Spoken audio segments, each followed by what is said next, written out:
So in this video, I'm going to talk about a couple of just examples of working with geometric series. So we just want to determine if the following converge or diverge, and if they converge, we want to find out where do they converge to. So these are two different geometric series. So like the big cues that you're looking for are really like this fraction or some like an nth power, I guess, and a number. That's like one of the big cues of a geometric series. Now, I want to point out in these two examples, the 5 here and here, neither one of those have an n on them.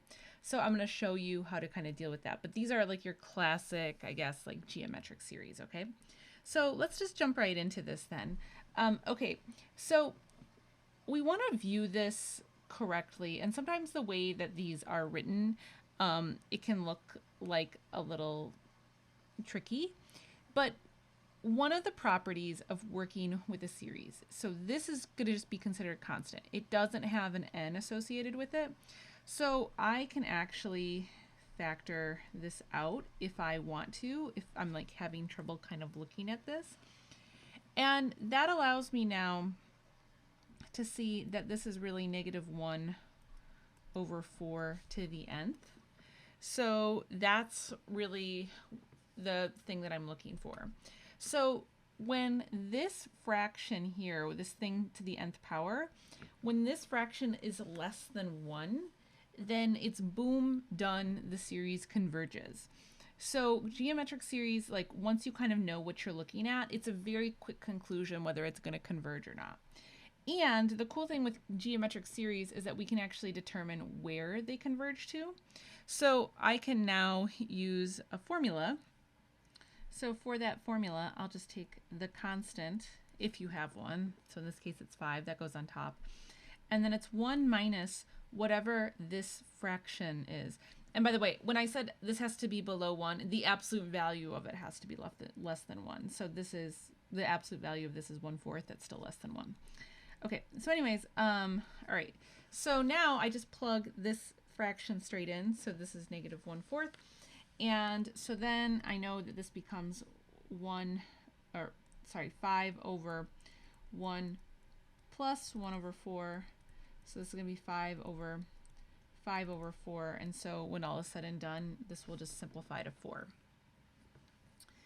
Okay, let's take a look at another one. So I've got another geometric series here. So in this case, these are actually two separate geometric series.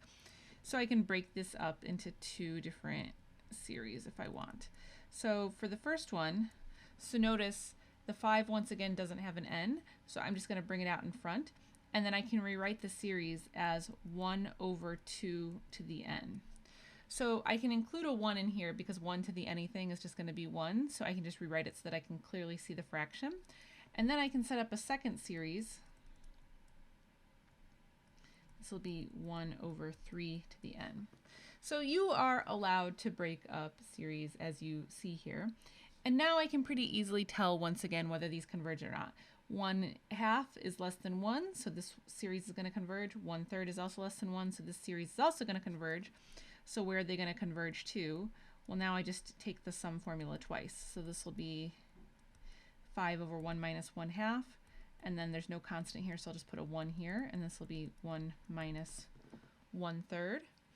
And okay, so then this will end up becoming 10 minus 3 over 2. So that's going to be 20 over 2 minus 3 over 2. So that's 17 over 2. Okay, and so that's it. So just two quick examples, just so you can kind of see how that works. And I will talk to you guys in the next video. Thanks for watching.